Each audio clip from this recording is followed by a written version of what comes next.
Hey everybody, welcome back to Tackle Tip Tuesday. Today I want to talk to you guys about pop-R fishing. Everybody's favorite way to fish is top water. Everybody, nobody dislikes seeing big giant bass blow up on top water. But there are tricks to make your hookups better and to get more bites. And I want to show you guys a few of those today. I'll start out with the rod. When I'm throwing a pop-R, I throw a shorter rod than a lot of people.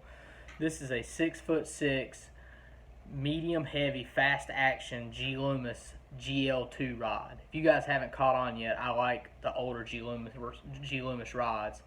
I think they're made better. They just feel good. I put a loose 7-1-1 reel on there. It's a little bit faster reel. And then for my line, I like to use a 17 to 20 pound test monofilament line. Never, ever, ever fluorocarbon, because if you make a long cast, the fluorocarbon will cause it to sink. But I'll be honest with you, when I'm fishing a pop-R, I generally don't make a lot of long casts. If I'm going to be fishing, running it across points and stuff like that, I'll probably go to a buzzbait, something that covers water better. There are occasions with schooling bass, but even then I'm probably going to go with a spook. For a pop-R, I like to throw it right next to cover, grass, brush piles, limbs in the water, docks. Works very, very good around docks, even in the middle of the day. But there are little things that you can do to make yourself get more bites on a pop-R. This is just an old pop-R. It's a frog pattern. I would say that the pattern that is on top of your pop-R matters very little to the bass. If you look, every pop-R laying here has a white bottom. Even this black one has a white bottom, or that one's kind of silvery, but they're trying to imitate a shad, a dying shad, something that's wrong with it. Maybe there's a few instances where you're trying to imitate a brim, if you're fishing around brim beds or something like that. But I'm sure that everybody was like me, and when you were taught how to fish a pop-R, they told you to go plop, plop, plop, 3 plops, and then wait. And count to 5, count to 10, whatever, and then go plop, plop, plop. Count to 5 and count to 10. That is not the way I do it. I try to go for a more erratic action. It might be pop, pop, pop, pop, pop, pop, pop, pop, pop. 5-6 times real quick. Another good trick is when you're fishing next to color is to learn to pop your pop-R with slack in the line so that it pops without moving it. And so that means you leave a little bit of slack in your line and you point your rod down and pop it, and it'll make that pop-R go and kind of turn and almost walk.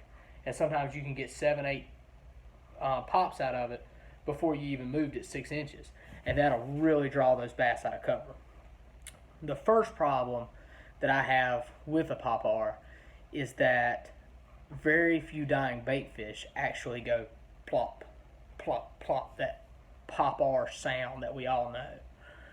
If you ever see shad dying or shad being chased, it's more of a flicker. So what I like to do, the first thing out of the box when I get a pop-R, is you can do this on a grinding wheel. It's a little bit more dangerous to do it that way. I like to take a file, and you see the bottom lip right there is kind of curved out, and I like to file that bottom lip off so that it's flatter.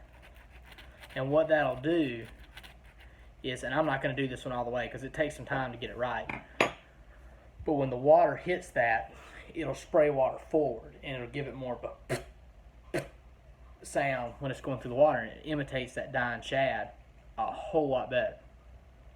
The next thing I do, and I do this on every pop-R no matter what, is I change the hooks to a Mustad wide gap hook on the front.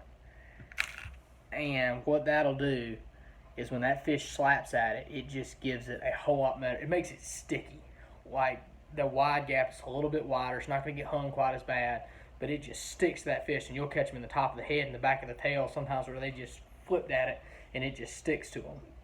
The next thing I do, and I may not have one that I do, is I change the back hook from that whatever synthetic mess that comes on a pop-R to a real feather hook. And that feather, when it gets wet, will poof out in 2 different directions, and it looks just like a shad's tail. So now you've got the flicker of a shad, you've got a whole lot better tail on the bait that looks more like a shad, and that'll really increase your bites. Like I said, I'm not a big for throwing poppers a long ways. I like to fish them up close and tight to cover, just plop, plop, plop.